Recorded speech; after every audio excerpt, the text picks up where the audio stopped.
A lot of you guys refer to Cannon Carlisle as K9. Who kind of came up with that nickname? Where did that come from? I don't know. It really just started when he got here. Like, he chose number 9, and Canaan kind of sounds like K9, so we just went with it. Talking to Anthony, he said that the thing that stuck out with Cannon Carlisle was his playmaking and his ability to read things off his ball screens and stuff like that. How have you kind of seen that part of his game? Yeah, he definitely can see the game going at a slow pace, but then he is also moving really quickly. So, K9's one of the most skilled guys I've ever seen with the ball, so he can just do a lot of things for us. Quickly to Jakai, he said you guys are roommates, and he said that you were a big part of him getting through the injury troubles he's had over the past couple of years. What does that mean to you for him to say that? Yeah, it means a lot. Jakai's going to be one of my boys for the rest of my life, so we spend a lot of time together. So, I really care about him. Hope he cares about me, so that's good to hear. Gabe, what did you learn from last season that you can maybe use as fuel and just knowledge as you prepare for your second year? Yeah, I think just coming in, playing a lot of minutes, and not playing to what I know I can play, playing up to that potential. I think that has motivated me throughout the summer to just keep getting better. But I think just getting those minutes under my belt has been really important for me too, just to feel more comfortable around the coaching staff, feel more comfortable around my teammates.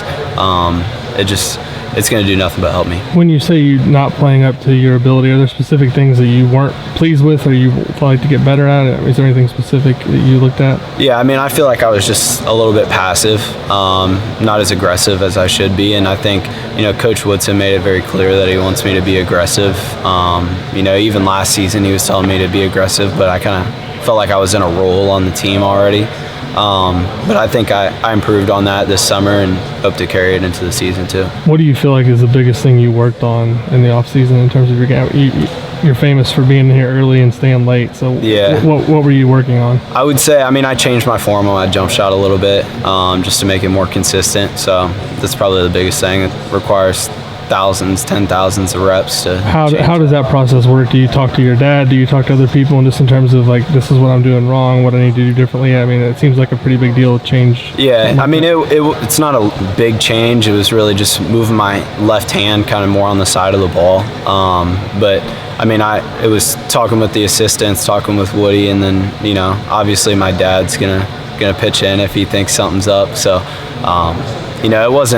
it was definitely just a weird feeling at first, but after that, once you get so many reps on it, it just becomes natural and just still working towards it right now. How do you kind of let the newcomers what to expect from Coach Woodson and from Indiana basketball as a whole? Yeah, they've come in and they've done a great job, but whenever they have questions about how we do things or how Coach Woodson does things, I'm always there for them. And obviously we got Ant and Gallo too that have been here forever. So yeah, we all are there to help them. How far do you think this group could go? I think we could do as much as will take us. I think it's all going to depend on how well we come together, how well we fit the pieces, and how well we can play.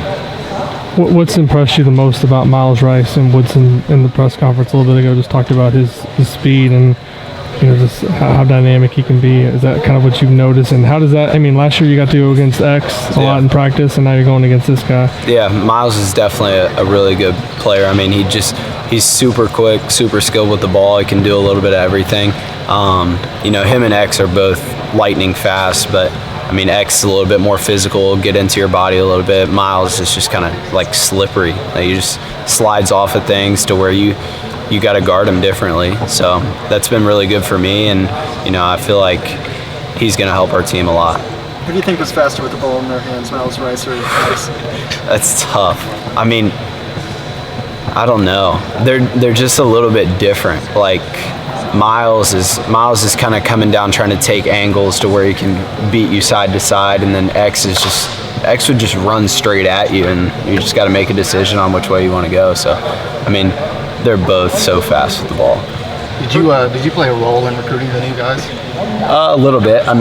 Whenever the coaches say they want somebody, they tell all of us to where we can go out and try to tell them what we love about IU and why they should come be a part of it.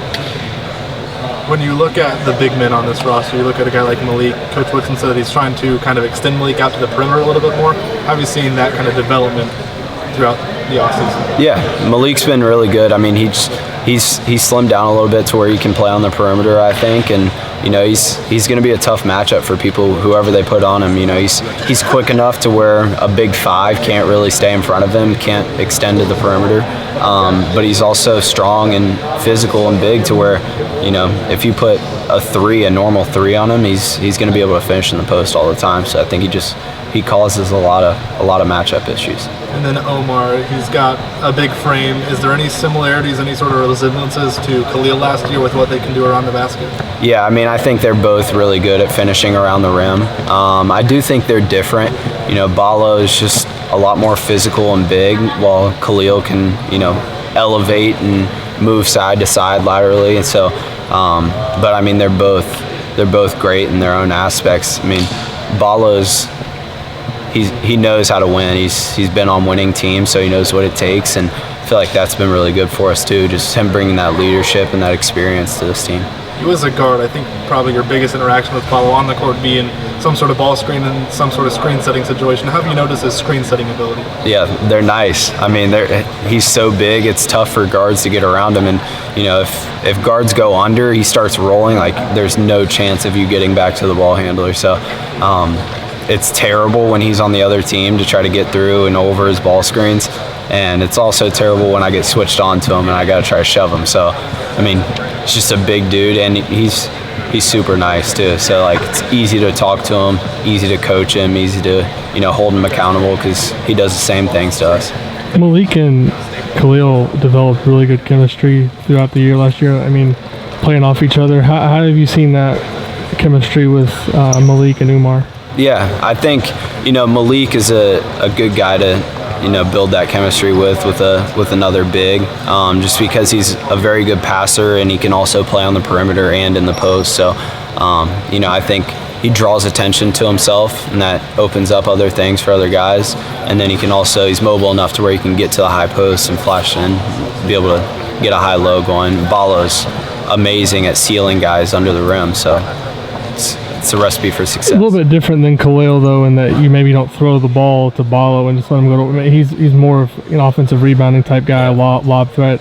Their offensive game's different in that way. Yeah, I mean, I think there's definitely times where we just give Balo the ball and let him go to work. I mean, there's not many guys that I see stopping him. But I mean, yeah, I think one of the best things Balo does is rebound and just create space in the lane. I mean, he's very good at sealing guys and getting angles to where he can just go up and score easily, and he's got a wide frame to where he can just shield guys off and finish.